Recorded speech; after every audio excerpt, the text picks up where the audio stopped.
Properties of logarithms that are listed on the right can be used to simplify logarithms of products, quotients, and exponents. Let's look at the example. We are to express given logarithm as the sum or difference of simpler logarithms and express powers as products. To start, we can immediately notice that our logarithm is logarithm of the quotient. So we can use the quotient rule, property number 2, and rewrite this expression as ln of square root of x times 2x plus 1, this is the numerator of our quotient, minus ln of the denominator, which is 3x plus 4, times x squared plus 2. The first term, logarithm of square root times 2x plus 1 squared, is a product, logarithm of a product, and therefore we can apply property number 1 and break up this product as logarithm of square root of x plus logarithm of 2x plus 1 squared. Then we can do the same in the second term, where we have logarithm of the product as well. Using property 1, we can rewrite it as ln of 3x plus 4 plus ln of x squared plus 2. However, we are subtracting logarithm of the denominator, so we need to use the parentheses.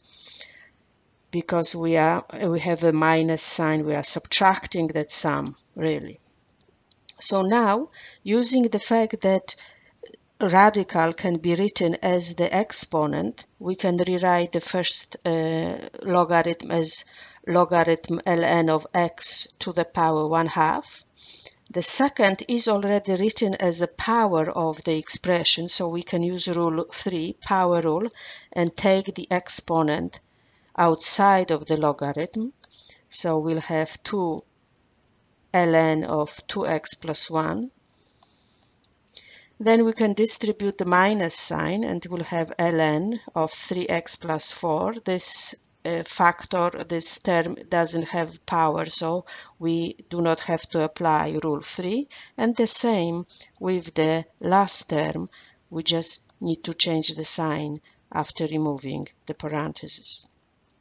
So the only thing left is applying the rule 3 power rule to the first term, and we'll get 1/2 ln of x plus 2 ln of 2x plus 1 minus ln of 3x plus 4 and minus ln of x squared plus 2.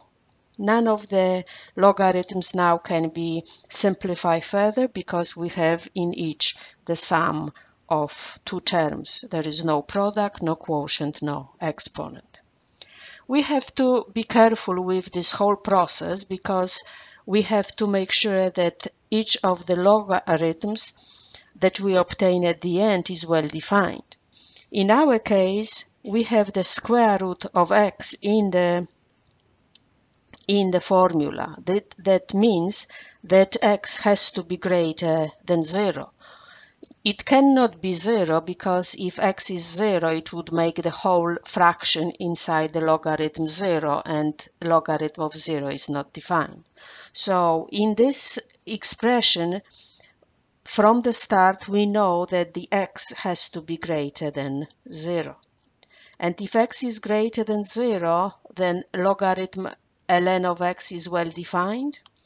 So is ln of 2x plus 1 well defined, and ln of 3x plus 4, and ln of x squared plus 2. All of these values are positive when x is positive. However, if you are not sure whether our logarithm is well defined or not, we should put instead of the parentheses in this expression absolute value.